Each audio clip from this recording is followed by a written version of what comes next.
What's up mga boss? So ngayong araw ay pupunta kami sa bukid para tulungan si Papa sa pagkukupras.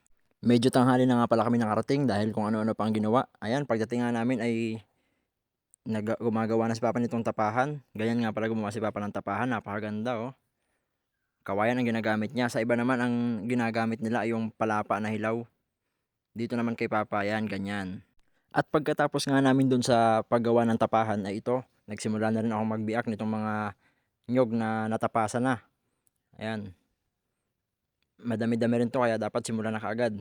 May mga hindi pa natatapasan, si Papa na ang babana diyan mamaya. Kailangan din talaga maingat ka sa pagbibiyak ng mga niyog na ito dahil 'pag hindi sigurado madadali ang daliri mo. Pasaway din talaga itong kambing na ito, ayaw ng damo, gusto ay yung mga biniyak na niyog. At ayan na nga, inaantok na yata itong pamangkin ko, eh, hindi pa tapos maghimunas yung papa niya. Marami pa nga yung tatapasan ni Papa kaya sigurado may babalikan pa kami bukas para biyakin. Ganito nga pala yan, pagka natapos ng biyakin lahat, so ipapatas na yun dito, dyan sa ginawang tapahan namin ni Papa. Ito nga pala yung mama ko, nagbibiyak din dito sa kabilang banda. And marami-rami na rin yung nabiyak niya. Hanggang dito na lang muna ang ating video. And o nga pala, kung naghahanap ka ng mga flashlights and other products, bisitahin at ipalo mo ang aking TikTok shop. Ang pangalan ay Boss Hanky.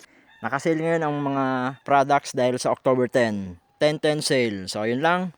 Thank you so much for watching. See you in my next video. Bye-bye.